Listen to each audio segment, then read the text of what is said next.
പ്രധാനമന്ത്രി നരേന്ദ്രമോദി വാരണാസിയിൽ കാശി വിശ്വനാഥ ക്ഷേത്രത്തിൽ പൂജ നടത്തി. സ്ഥാനാർത്ഥി പ്രഖ്യാപനത്തിന് ശേഷമുള്ള പ്രധാനമന്ത്രിയുടെ ആദ്യ വാരണാസി സന്ദർശനമാണിത്. വിശദാംശങ്ങളുമായി ഗൗതം ചേരുകയാണ്. ഗൗതം, സ്ഥാനാർത്ഥി പ്രഖ്യാപനത്തിന് ശേഷം സ്വന്തം മണ്ഡലത്തിലേക്കുള്ള പ്രധാനമന്ത്രിയുടെ ആദ്യ സന്ദർശനം, ഊഷ്മളമായ ഉജ്ജ്വലമായ വരവേൽപ്പ് തന്നെയാണ് പ്രധാനമന്ത്രിക്ക് ലഭ്യമായത്.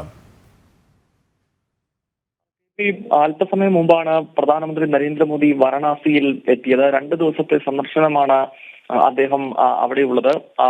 ആദ്യഘട്ട സ്ഥാനാർത്ഥി പട്ടിക BJP അടുത്തിടെ പുറത്തിറക്കുമ്പോൾ അതിൽ പ്രധാനമന്ത്രി നരേന്ദ്രമോദിയുടെ പേരാണ് ആദ്യം ഉണ്ടായിരുന്നത്. അദ്ദേഹം 3ാം തവണ 2014-ലും 2019-നും ശേഷം ഈ ലോക്സഭാ തെരഞ്ഞെടുപ്പിലും പ്രധാനമന്ത്രി ലോക്സഭയെ പ്രതിനിധീകരിക്കാൻ പോകുന്നത് വാരണാസി എന്ന ഭാരതത്തിന്റെ ആത്മീയ തലസ്ഥാനത്ത് നിന്നാണ്. എന്തായാലും ആ പ്രഖ്യാപനത്തിന് ശേഷമുള്ള അദ്ദേഹത്തിന്റെ ആദ്യത്തെ വാരണാസി സന്ദർശനമാണിത്. അദ്ദേഹം എത്തിയപ്പോൾ തന്നെ കാശി വിശ്വനാഥ ക്ഷേത്രത്തിൽ എത്തി. അവിടെ ജ്യോതിർലിംഗത്തിന് മുന്നിൽ പ്രധാനമന്ത്രി നരേന്ദ്രമോദി പ്രത്യേക പൂജയും ആരതിയും നടത്തി.